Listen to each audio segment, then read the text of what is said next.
ស្រីស្រស់ព្រឹងព្រៃតាស្រីអូនដើរទៅណាមិនត្រូវការសួរខ្ញុំកូនដើរផ្សារមនុស្សត្រៀបត្រាប្រយ័ត្នជំទាលខ្មាំងគេមិនត្រូវការសួរខ្ញុំកូនដើរផ្សារមនុស្សត្រៀបត្រាប្រយ័ត្នជំទាលខ្មាំងគេគ្រាន់តែសួរប៉ុណ្ណឹងតើខាតអង្គប៉ុន្មានមាសមេបងគ្រាន់តែសួរប៉ុណ្ណឹង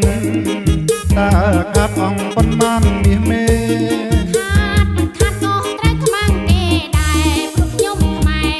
កូនខ្មែរអ្នកមានពូជខាតមិនខាតក៏ត្រូវខ្មាំងគេដែរព្រោះខ្ញុំខ្មែរ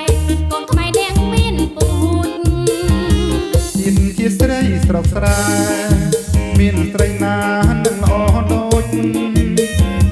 ជាតិជាស្រីស្រុកស្រែមានស្រីណានឹងល្អដូច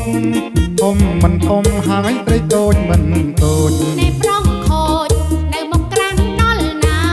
ធំមិនធំហើយត្រីតូចមិនតូចអ្នកប្រុងខូចនៅមកក្រាំងដល់ណា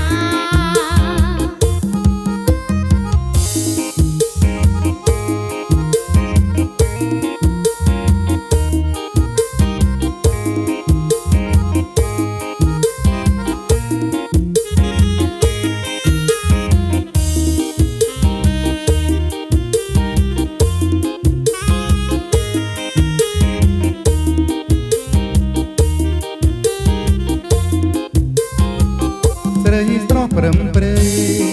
តើស្រីនាងដើរទៅណាឯនៅស្រីស្រស់ព្រឹមព្រៃតើស្រីអូនដើរទៅណាមិនត្រូវការសួរខ្ញុំកូនដើរផ្សារមនុស្សត្រៀបត្រាប្រយ័ត្នជំទាលខ្មាំងគេមិនត្រូវការសួរខ្ញុំកូនដើរផ្សារមនុស្សត្រៀបត្រាប្រយ័ត្នជំទាលខ្មាំងគេគ្រាន់តែសួរប៉ុណ្ណឹងតើខាតអង្គប៉ុន្មានមាសមេបងគ្រាន់តែសួរប៉ុណ្ណឹងតើខាតអង្គប៉ុន្មានកាញ់ទេខាតមិនខាតក៏ត្រូវខ្មាំងគេដែរព្រោះខ្ញុំខ្មែរកូនខ្មែរអ្នកមានពូជខាតមិនខាតក៏ត្រូវខ្មាំងគេដែរព្រោះខ្ញុំខ្មែរកូនខ្មែរអ្នកមានពូជជាតិជាស្រីស្រុកស្រែមានស្រីណានឹងល្អដូចជាតិជាស្រីស្រុកស្រែមានស្រីណានឹងល្អដូចធំមិនធំហើយត្រីតូចមិនតូចអ្នកប្រុងខូចនៅមកក្រាំងដល់ណាសមិនសហើយនាងខ្មៅមិនខ្មៅ